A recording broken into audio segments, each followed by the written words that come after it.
ఉన్న బంగారాన్ని విడిపించి ఆ రోజు ఆన్లైన్ రేటుకే మేము కొంటాం. Sharma gold company. సుబ్రహ్మణ్యం గారు నమస్కారం సార్. నమస్కారం అమ్మా. ఎలా ఉన్నారు సార్? చాలా సంతోషం మీతో మాట్లాడడం, కలవటం. ఒక నమస్తే. గొప్ప కార్యక్రమం గురించి మాట్లాడడం అనేది ఇంకా ఆనందాన్ని ఇస్తోంది. శ్రీమాత్రే నమః.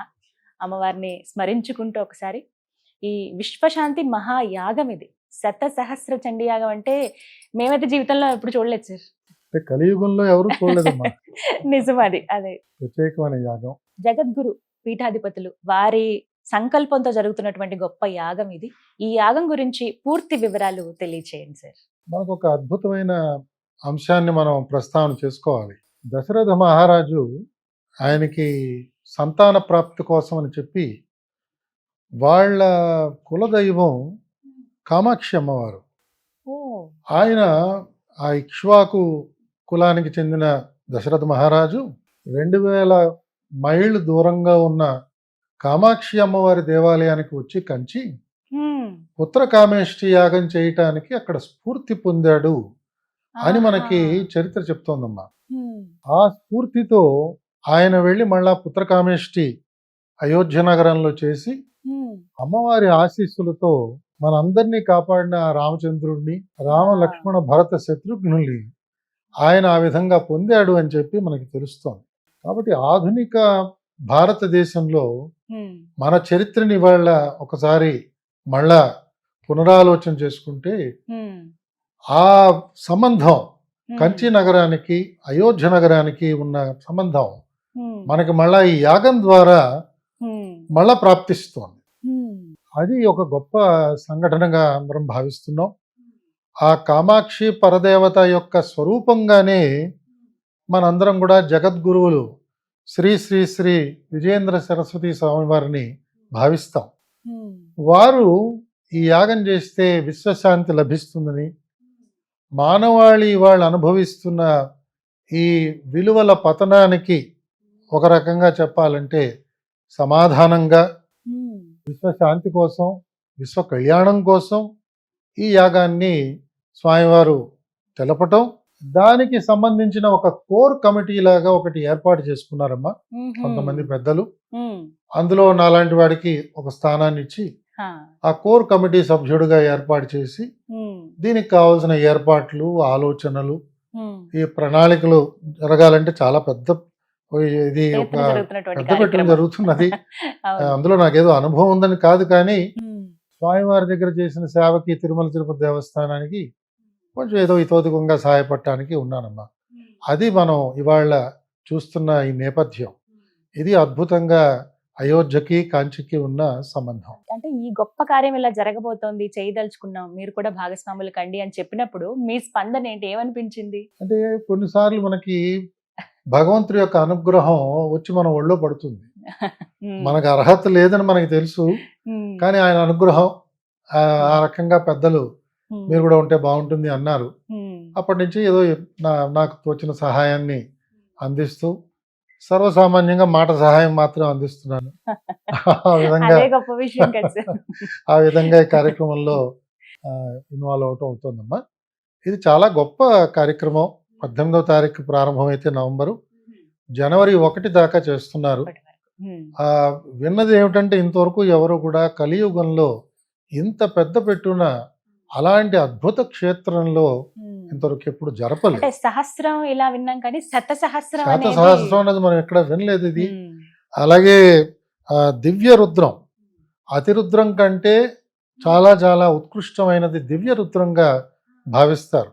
సో దివ్య రుద్రాన్ని అక్కడ పఠిస్తూ హ్మ్. శత సహస్ర చండి చండీ యాగం. అక్కడ చేస్తూ హ్మ్. ప్రతిరోజు కూడా 10 హోమాలు, హ్మ్. 2 సహస్ర చండి చేయటం అంటే హ్మ్. ఇది సామాన్యమైన ప్రణాళిక కాదమ్మా. హ్మ్. 1100 మంది సుమారుగా ఋత్విక్కులు దేశవ్యాప్తంగా వస్తున్నారు. అందులో కంచి మహాస్వామి వారు ఇచ్చిన ఆదేశం ఏమిటంటే అన్ని ప్రాంతాల వారు కూడా ఋత్వికులుగా మనం తీసుకోవాలి, అందరూ కూడా దీంట్లో మమేకం అవ్వాలి, అన్ని ప్రాంత ప్రజలు కూడా వచ్చి దీంట్లో పాల్గొనాలి, హ్మ్. అందరూ కూడా అక్కడికి వచ్చి పుత్రకామేష్టి చేసుకోవడానికి కూడా అవకాశం కల్పిస్తున్నారు.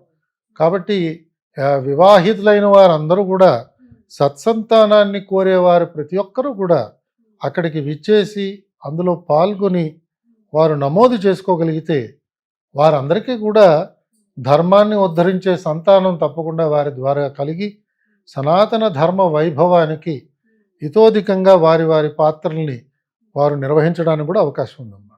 మొత్తంగా చూసుకున్న మహానారాయణ దివ్యరుద్ర శతసహస్ర చండి విశ్వశాంతి మహాయాగం. యాగం విశిష్టత తెలియచేయండి, అలాగే లక్ష్యం ఏమిటి, అసలు ఏం చేద్దాం అనుకుంటున్నారు? అంటే రెండు రకాలుగా, ఒకటి భౌగోళికంగా కావలసిన మార్పులు రావడం. అంటే మనం ఇవాళ చూస్తున్నాం ప్రపంచంలో ఇవాళ ఏ వస్తువుకి కొరత ఉంది అని చూస్తే అది శాంతికి కొరత ఉన్నది. ప్రతి చోట యుద్ధ మేఘాలు కమ్మాయి, చాలా సులభంగా ఒకళ్ళ మీద ఒకళ్ళు బాంబులు వేసుకుంటున్నారు. కొన్ని వందల మంది ప్రతిరోజు కూడా వాళ్ళు దహన పడుతున్నారు. అక్కడి నుంచి ప్రపంచవ్యాప్తంగా అందరికీ కూడా దుఃఖమే పెరుగుతున్నది, కానీ ఏమాత్రం కూడా సుఖంగా లేదు. మరి ఒక చోట అలాంటి యుద్ధ వాతావరణం వచ్చిన తర్వాత ఆ యుద్ధం ఇంకో ప్రాంతానికి విస్తరించదు అనే ఒక నమ్మకం ఎక్కడా కలగట్లేదు. మనం ఏర్పాటు చేసుకున్న ప్రపంచ సంస్థలు, యునైటెడ్ నేషన్స్ కావచ్చు, ఇవన్నీ కూడా ఎవరిని కూడా నియంత్రించలేకపోతున్నాయి.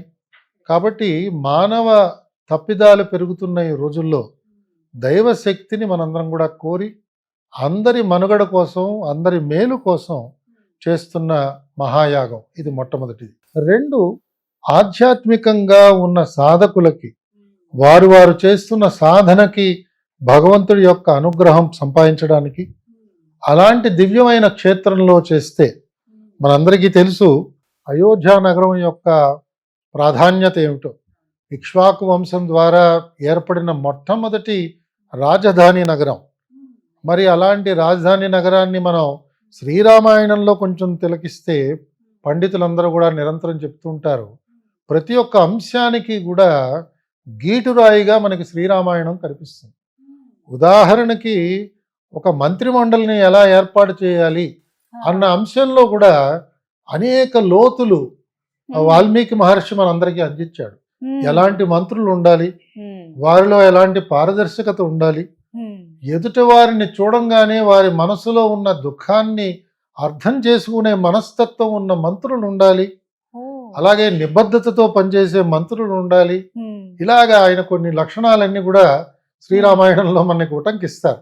కాబట్టి ఏ అంశం తీసుకున్నా మనకి శ్రీరామాయణంలో అన్ని విధాలుగా ఆధునిక మానవుడికి కావలసిన అన్ని అంశాలు మనకు అందులో కనిపిస్తున్నాయి. అలాగే శాస్త్రీయత గురించి మనం మాట్లాడితే రాముడి యొక్క జననం గురించి మాట్లాడిన సందర్భంలో ఆ రోజు ఉన్న గ్రహ కూటమి యొక్క వివరాలు, ఆ ముహూర్త వివరాలు తీసుకుని ఆధునిక కంప్యూటర్కి మనం ఆ సమయాన్ని అంతా కూడా ఫీడ్ చేస్తే మనకి వెలువడే అంశం ఏమిటంటే సుమారు 7238 సంవత్సరాల క్రితం శ్రీరాముడు జనవరి 10వ తారీఖు నాడు జన్మించాడు అని మనకి తెలుస్తున్నది. ఇది పొత్తూరు వెంకటేశ్వరరావు గారు ఒక గ్రంథంలో ఒక ముందు మాటలో ఈ వివరాలన్నీ కూడా ప్రముఖ పాత్రికేయులు వారు ఇవన్నీ కూడా రాశారు. కాబట్టి ఎక్కడా కూడా శాస్త్రీయత లోపించకుండా ఆధునిక మానవుడికి ఉన్న శాస్త్రీయ కోణం నుంచి పరిశీలన చేసినా కూడా శ్రీరామాయణం అనేక అంశాలను మనకు చూపిస్తున్నది.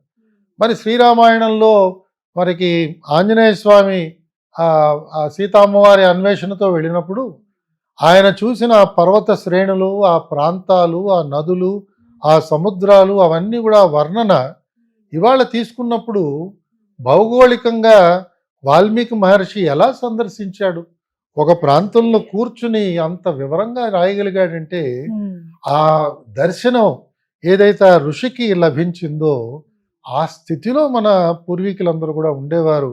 అలాంటి ఋషి సంతతికి చెందిన వారం మనందరం. ఆ వారసత్వాన్ని మనందరం కూడా మనం పురిపుచ్చుకునే వాళ్ళ ఆ శ్రీరామాయణం యొక్క వైభవాన్ని మరొకసారి ఆధునిక మానవుడికి అందాలని, అందరం కూడా అలాంటి ధర్మ మార్గంలో నడవాలని, మనందరికీ ఆ రామరాజ్యం అందాలని, ఇలాంటి ఆధ్యాత్మిక విలువలు కూడా మనిషిలో ఉన్న మానవత్వాన్ని పెంపొందించడానికి, దైవత్వం వైపు అడుగులు వేయడానికి కూడా ఈ మహాయాగం దోహదపడుతుందని చెప్పి మనకి జగద్గురువులు బోధిస్తున్నారు. ఇందాక ఒక మాట అన్నారు సార్, కంచికి అయోధ్యకు ఖచ్చితంగా సంబంధం ఉంది, అమ్మవారి అనుగ్రహంతోనే శ్రీరామ జననం, పుత్రకామేష్టి యాగం చేయటం కానీ, ఆ తర్వాత రాముడు పుట్టడం కానీ ఇవన్నీ జరిగాయి అన్నారు. అయితే దీనికి రుజువులు ఏమిటి అనేవాళ్ళు చాలా మంది ఉంటారు. మీరు ఎలా తప్పకుండా. చెప్పగలుగుతున్నారు తప్పకుండా ఇవన్నీ? తప్పకుండా ఏ ఇదంతా. పురాణాల్లో ఇది రాసుంది అనే అవును. వాళ్ళకి మీ సమాధానం? తప్పకుండా అమ్మా. మనకి మార్కండేయ పురాణంలో దానికి రాసిన వ్యాఖ్యానంలో ఈ వివరాలన్నీ కూడా మనకి కనిపిస్తున్నాయి. ఏ విధంగా మనకి దశరథ మహారాజు అక్కడికి వచ్చాడు, ఆ ప్రాంతాన్ని చూశాడు, అమ్మవారిని కొలువు తీరిన అమ్మవారిని అక్కడ పూజించుకున్నాడు, అమ్మవారి దగ్గర ఆ రకమైన స్ఫూర్తిని పొందాడు. వెళ్ళి ఆయన తన గురువు అయిన కులగురువు అయిన వశిష్ఠ మహామునితో సంప్రదించి అప్పుడు పుత్రకామేష్టికి సన్నాహాలు చేశాడని చెప్పి మనకు అందులో కనిపిస్తున్నది. అమ్మవారు అప్పటి నుంచి కాబట్టి అలా కొలువై అప్పటి నుంచి ఉన్నారు. అనాదిగా వెలిసి ఉన్న అమ్మవారు ఉమ్. ఆ విధంగా ఆ రోజు మనకి ధర్మ పరిపాలన అందించడానికి శ్రీరామ జననానికి కారకురాలైంది.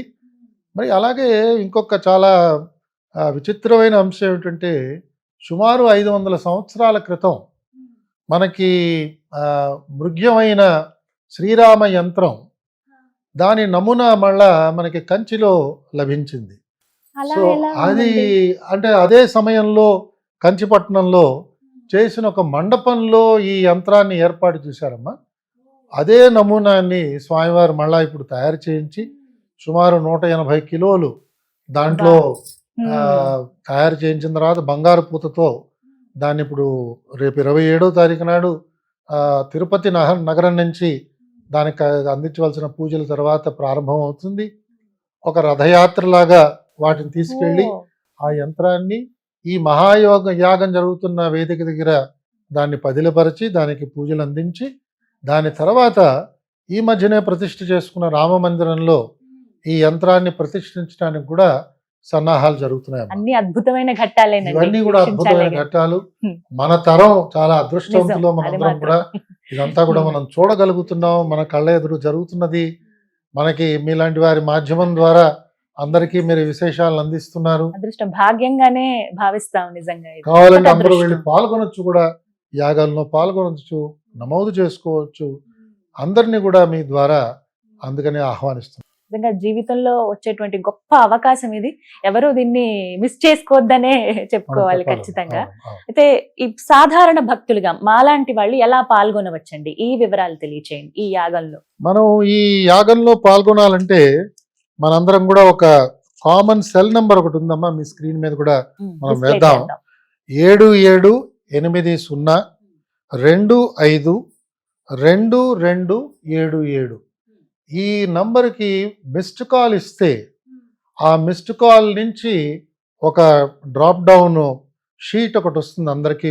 వాళ్ళ సెల్ ఫోన్లో వాళ్ళ పేరు, వాళ్ళ గోత్రము, వారు పాల్గొనదలిచిన పూజ అంటే హోమంలో పాల్గొంటారా, పుత్రకామేష్టి చేద్దాం అనుకుంటున్నారా, లేదా వారి పేరుతో కనుక అన్న వితరణ జరుగుతుంది ప్రతిరోజు ఒక 10,000 మందికి అన్న వితరణ కార్యక్రమంలో పాల్గొంటారా, ఏ కార్యక్రమంలో పాల్గొనదలిచితే ఆ కార్యక్రమంలో వాళ్ళు పాల్గొనొచ్చు. అలాగే అయోధ్య నగరంలో ఇవాళ మనకి అదృష్టవశాత్తు చాలా వసతి సౌకర్యం బాగా అభివృద్ధి అయింది. అవును. కాబట్టి భక్తులు కూడా రావచ్చు. వచ్చి ఒక 2-3 రోజులు అక్కడ ఉండి యాగాన్ని ప్రత్యక్షంగా వారందరూ కూడా చూసి ఆ ఋత్వికుల యొక్క ఆశీస్సులు కూడా పొందగలిగితే, ఎందుకంటే మనం చూస్తున్నాం ఈసారి అక్కడ యనమండ్ర వేణుగోపాల శాస్త్రి గారు అని చెప్పి వారి ఆధ్వర్యంలో జరుగుతుందమ్మా. ఆయన ఆగమజ్వణి త్రైవిద్య భూషణ అండ్ ఆయన బహుశా ఈరోజు మన మధ్యలో ఉన్న ఒక మహా ఋషి. ఆయన చేసిన అనేక ప్రతిష్ట కార్యక్రమాలలో అద్భుతాలు జరిగాయమ్మా. ఆయన సామాన్యులు కారు, మంత్రద్రష్ట. సో వారి ఆధ్వర్యంలో ప్రత్యక్షంగా ఇది జరుగుతున్నది. అలాగే వారి సంతానం వేణుగోపాల్ శాస్త్రి గారి యొక్క సంతానం సుబ్రహ్మణ్య శర్మ గారు, శ్రీనివాస శర్మ గారు, వారి ఆధ్వర్యంలో వారి ఆచార్యులుగా ఉండి ఈ 1100 ఋత్వికుల్ని కూడా వాళ్ళని జాగ్రత్తగా అన్ని కార్యక్రమాల్లో వారి చేత వినియోగింపచేసి వేదమూర్తులు అనేక మంది వేద పండితులు తిరుమల తిరుపతి దేవస్థానాన్ని కూడా సంప్రదిస్తున్నాం. ఓ. వారి దగ్గర నుంచి కూడా కొంతమంది వేద పండితులు వచ్చే మొత్తం అవకాశం ఉంది. ఎంతమంది పాల్గొంటారండి? ఎందుకంటే శతసహస్రం లక్ష అంటే కదా మొత్తం ఇక్కడ. 1100 మంది వీళ్ళ ఋత్వికులే ఉంటారమ్మా. ప్రతిరోజు వారు ఉంటారు. ఈ 48 రోజులు వారు అయోధ్యలోనే బస చేస్తారు. అలాగే అయోధ్య రామ మందిరంలో రోజు చతుర్వేద పారాయణ జరగడానికి కూడా కొన్ని సన్నాహాలు జరుగుతున్నాయి. కాబట్టి ఆ క్షేత్రంలో ఏర్పాటు చేసుకున్న యంత్రానికి ఆ మూర్తికి అఖండమైన శక్తి సంప్రాప్తించాలని, అక్కడికి వెళ్ళి కొలిచే భక్తులందరి కోరికలు తీరాలనే దృష్టితో ఆ ప్రతిష్ఠ తర్వాత భారతదేశం యొక్క చరిత్ర ఇనుమడింపజేయడానికి కావలసిన ఆలోచనలన్నీ కూడా జగద్గురువులు అలాంటి పెద్దవారందరూ కూడా చేస్తున్నారు. తప్పకుండా దీంట్లో మనందరం కూడా హితోధికంగా పాల్గొనాలని నేను మీ ద్వారా కోరుతున్నాను. తేదీల వివరాలు అలాగే సమయ ఇవి కూడా చెప్పండి సార్. నవంబర్ 18వ తారీఖు నుంచి ఈ యాగం ప్రారంభమై జనవరి 1, 2025 దాకా ఈ కార్యక్రమం కొనసాగుతుందమ్మా. ప్రతిరోజు సుమారుగా పొద్దున్న గణపతి పూజతో ప్రారంభమైతే రాత్రి 10 దాకా ఈ యాగంలో ఉన్న అనేక విశేషాలు జరుగుతాయి. ప్రతిరోజు సాయంత్రం రాముల వారి కళ్యాణంతో కార్యక్రమానికి మనం పరిసమాప్తం చెప్పుకుంటాం. ఆ యాగ ఫలాన్ని తీసుకెళ్ళి ప్రతిరోజు కూడా ఈ ఋత్వికులు రామ మందిరానికి వెళ్ళి ఇది ఆ రామ మందిరంలో నెలకొన్న స్వామివారికి ఇదంతా కూడా సమర్పిస్తారమ్మా. ఆ విధంగా దీనికి ఆలోచన జరుగుతున్నది. ఇంకా చాలా వివరాలు రాబో రోజుల్లో మనం ముందు రోజుల్లో చెప్తాం. తప్పకుండా ఇది మన అందరం కూడా ఎప్పుడు వినలేదు దీని గురించి. బహుశా కలికాలంలో ఇది ప్రథమమైన కార్యక్రమం. దీని గురించి అనేక మంది ఆశలతో ఉన్నాం. మన దేశ భవిష్యత్తు తప్పకుండా దీని వల్ల ఒక గొప్ప మలుపు తిరుగుతుందని చెప్పి అందరం భావిస్తాం. ఇంకా విశ్వవ్యాప్తం అవుతుంది. విశ్వవ్యాప్తం అవ్వాలి. ప్రత్యేకించి 18వ తారీఖు నుంచి జనవరి 1వ తారీఖు వరకు నవంబర్ నుంచి ప్రారంభమైతే 45 రోజుల పాటు కంటిన్యూగా మనకి యాగం అనేది జరుగుతుంది. ఇందులో ఎలాంటి మార్పు అయితే లేదు. ఇప్పుడు అక్కడికి వెళ్లే భక్తులకి ప్రత్యేకించి యాగశాలలో కూర్చోవచ్చా, వాళ్ళంతటా వాళ్లే యాగం చేయవచ్చు అంటారా? యాగంలో కూర్చోడానికి అందరికీ అవకాశం ఉండదమ్మా. కానీ యాగశాల పక్కనే మనం వచ్చే భక్తులందరూ కూర్చోడానికి, తిలకించడానికి పెద్ద పెద్ద స్క్రీన్లు వీక్షించవచ్చు. అలాగే రోజు యాగశాల చుట్టూతా ప్రదక్షిణ చేసుకోవచ్చు. దానికి సదుపాయం ఏర్పాటు చేస్తున్నాం. యాగశాల ప్రాంగణంలో అందరికీ ప్రసాద వితరణ జరుగుతుంది. సో ఈ విధంగా అందరం పాల్గొనవచ్చు. అక్కడ కొంత వేదమంత్ర పఠనం జరుగుతుంది కాబట్టి కొన్ని నియమాలని మనం పెట్టుకోవాల్సి వస్తున్నది. లోపలికి వెళ్ళడానికి అందరికీ అనుమతి ఉండదు.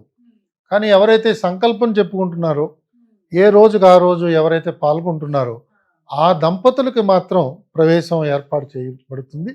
వారు లోపలికి వెళ్ళచ్చు.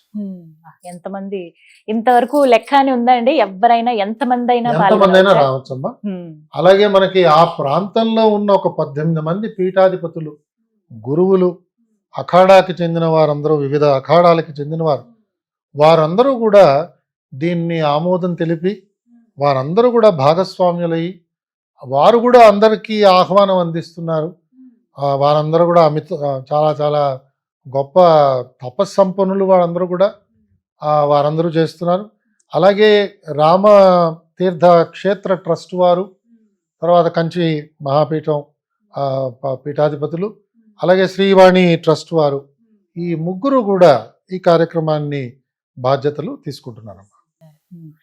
ఒక మిస్డ్ కాల్ అన్నారు. ఈ నెంబర్కి మిస్డ్ కాల్ ఇస్తే చాలు, నమోదు చేసుకున్నట్టే. అంటే ఎందులో పాల్గొనదలుచుకున్నారో ఆ వివరాలు వాళ్ళు చెప్తే సరిపోతుంది. అది ఆటోమేటిక్ గా స్క్రీన్ మీద వస్తాయమ్మా. దాన్ని బట్టి వాళ్ళకున్న వెసులుబాటు, అక్కడికి వెళ్ళవలసిన వాళ్ళు వెళ్ళవచ్చు. తప్పకుండా అయోధ్య నగరాన్ని మనం అందరం కూడా చూడాలి. అనేక సంవత్సరాల నుంచి మనం ఎదురు చూస్తున్నాం. తప్పకుండా అందరూ విగ్రహ ప్రతిష్టాపనప్పుడు ఎంత సంబరపడిపోయామో అందరం, ఇప్పుడు ఇంకా గొప్ప కార్యక్రమం జరగబోతోంది. దానికి మించిన కార్యక్రమం అనే చెప్పుకోవాలి. అయితే ప్రత్యేకించి ఒక్క విన్నపం అండి మీకే. తెలుగు రాష్ట్రాల నుంచి వచ్చే మాకు అసలు ఏమన్నా సదుపాయాలు ఉన్నాయా? ఎలా రావాలి? వీటికి సంబంధించి ఇవాళ మనకు అయోధ్య నగరంలో అనేక సత్రాల నిర్మాణం అయిందమ్మా. చాలా హోటల్స్ నిర్మాణం అయింది. ముందు నేను 2009వ సంవత్సరంలో ఒకసారి అయోధ్యకు వెళ్ళాను. అప్పటికి ఇప్పటికీ అసలు ఎక్కడ పొంతన లేదు. ఎన్ని భవనాలు తయారైనాయో, ఎన్ని చౌల్ట్రీలు తయారైనాయో. కంచి మఠం వారు కానీ, శృంగేరి మఠం వారు కానీ, వీరందరూ కూడా ఆ మఠానికి సంబంధించిన వసతి సౌకర్యాలు ఉన్నాయి. అలాగే త్వరలో మేబీ ఈ హోమానికి రాకపోయినా కూడా తిరుమల తిరుపతి దేవస్థానం కూడా అక్కడ ఆంధ్రప్రదేశ్ ప్రభుత్వం చొరవ తీసుకుని కొంత స్థలాన్ని సేకరించి ఈ ప్రాంతం నుంచి వెళ్ళే భక్తులకి తగిన వసతి సౌకర్యాలు కూడా తయారు చేస్తారని నేను బాగుంటుంది. ఎంతైనా నమ్ముతున్నాను. ఎందుకంటే మనం భక్తులు చాలా మంది వెళ్తుంటారు. మనం ఇవాళ ఏ క్షేత్రానికి వెళ్ళినా తెలుగు వాళ్ళు మనకి అనేక మంది కనిపిస్తారు. మొన్ననే కాశీ వెళ్ళొచ్చాను నేను. కాశీ నిండా మన వాళ్ళే కనిపిస్తుంటారు. ప్రతి సందులో కనిపిస్తారు, ప్రతి హోటల్లో కనిపిస్తారు, ప్రతి దేవాలయంలో కనిపిస్తారు. కాబట్టి ఈ తెలుగు రాష్ట్రాల నుంచి ప్రత్యేకంగా అనేక మంది వస్తారు. కాబట్టి ఆ వసతి సౌకర్యాల గురించి ఏర్పాట్లు కూడా బాగానే చేస్తున్నారు చాలామంది. అలాంటి అసౌకర్యం ఏం కలగదని చెప్పి నేను భావిస్తున్నాను. అలాగే హైదరాబాద్ నుంచి మనకి ఫ్లైట్ కనెక్టివిటీ కూడా వచ్చింది. ఇప్పుడు ఎవ్రీడే ఫ్లైట్స్ ఉన్నాయి, పొద్దున ఒకటి సాయంత్రం ఒకటి. రైలు కూడా ప్రత్యేకంగా ఆన్లైన్ బుకింగ్ ఏర్పాటు చేస్తున్నాం రైల్లో వెళ్ళడానికి. ఇవి ఎప్పటి నుంచి ఓపెన్ ఉంటాయండి? ఇవి బహుశా ఒక వారం 10 రోజుల తర్వాత వీటి గురించి జాబితాలన్నీ కూడా మేము మీ ద్వారా వివరాలు అందిస్తామమ్మా. స్పెషల్ ట్రైన్స్ కూడా నడపడానికి ఏర్పాట్లు జరుగుతున్నాయి. మన ఈ ప్రాంత మంత్రివర్యులు కిషన్ రెడ్డి గారి సహాయంతో స్పెషల్ ట్రైన్స్ కూడా నడపడానికి ఏర్పాట్లు చేస్తాం. సో అన్ని ఏర్పాట్లు అయితే దాదాపుగా పూర్తయిపోయినట్లే. ఎప్పుడెప్పుడు చూద్దామా అని ఉంది. ఈ దివ్య కార్యక్రమంలో ఎప్పుడు పాల్గొంటావా అనే ఆశ చాలా మందిలో ఉంది. అయితే ఒక్క మాట అడగాలనుకుంటున్నాను. శ్రీరామ రాజ్యం అని చెబుతూ ఉంటారు ఎప్పుడు మాట్లాడినా. రామరాజ్యం మళ్ళీ రావాలి, ఆయన పాలించినట్లుగా ఉండాలి, అలాంటి రాజే కావాలని అందరం కోరుకుంటాం. అసలు ఒక్కసారి పురాణాల ప్రకారంగా చూసుకుంటే అయోధ్య నగరం ముందుగా మాట్లాడదాం. ఆయన పరిపాలించింది అక్కడి నుంచే కాబట్టి ఎలా ఉండేది అయోధ్య నగరం? మనం చూస్తున్నంత వరకు సమానత్వానికి నిర్వచనం ఏమిటి అని మనం ఎక్కడ వెతికినా కూడా all are equal but some are more equal అంటాం మనం. అలాంటి సమానత్వం మనకి మన సమాజంలో కనిపించట్లేదు. ఒక రాజు అన్నవాడు, ప్రజాప్రతినిధిగా ఉన్నవాడు, వీరు సామాన్య మానవులతో సమానం అని చెప్పడానికి మనం కొంత సందేహిస్తున్నాం. మనం ఎంత గొప్ప రాజ్యాంగాన్ని రాసుకున్నా, రైట్ టు ఈక్వాలిటీ అని చెప్పి ఆర్టికల్ 14 పెట్టుకున్నా కూడా అందరం సమానం అని చెప్పుకోలేకపోతున్నాం. ఎందుకంటే ఎన్నుకోబడ్డ ప్రజాప్రతినిధిని ప్రశ్నించే అవకాశం ఇవాళ లభించట్లేదు, దుర్లభం. మహా జరిగితే ఒక వార్తాపత్రికలో మనం కేవలం ప్రశ్నించగలుగుతున్నాం, కానీ ఎన్నుకోబడ్డ ప్రజాప్రతినిధిని ఎవరు కూడా ఎదుర్కొని ప్రశ్నించే ధైర్యం కానీ అవకాశం కానీ రావటం లేదు. అదే రామరాజ్యంలో రాముల వారినే ప్రశ్నించే అవకాశం లభించింది ప్రజలకి అని చెప్తారు.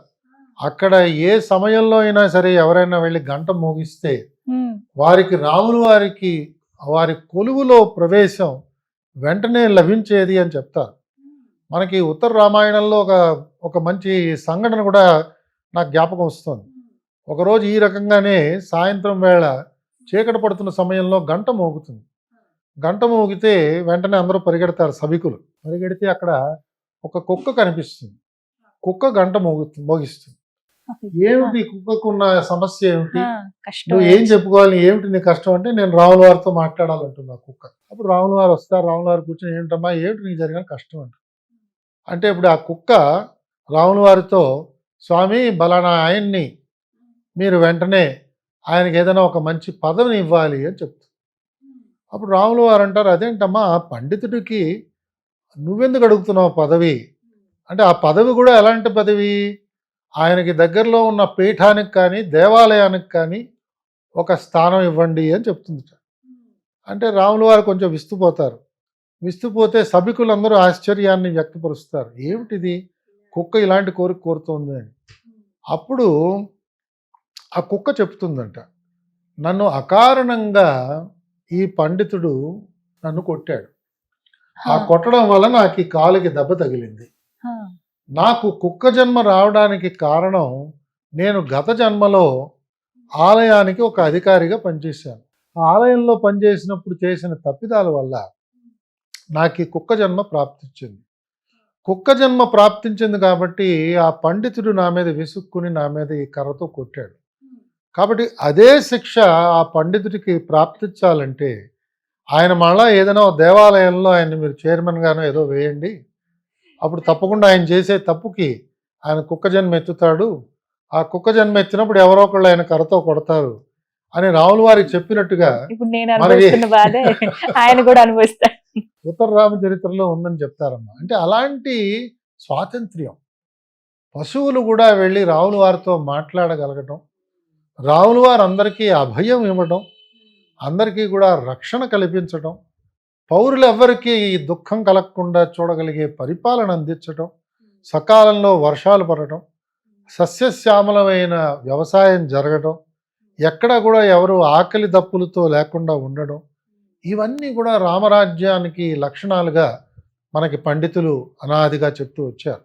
అలాగే స్త్రీకి పరిపూర్ణమైన ఒక గౌరవం, స్త్రీకి ఎలాంటి ఇబ్బంది లేకుండా జీవనం చేయగలగటం, స్త్రీ సమానంగా పురుషుడితో పాటు అన్ని భోగాలు అనుభవించగలగటం, సత్సంతానాన్ని కలగగలగటం, వారికి విద్యాబుద్ధులు సులభంగా లభించగలగటం, ఇవన్నీ కూడా ఇవాళ మన భారతదేశంలో ప్రతి ఒక్కరం మనం కోరుకుంటున్నాం.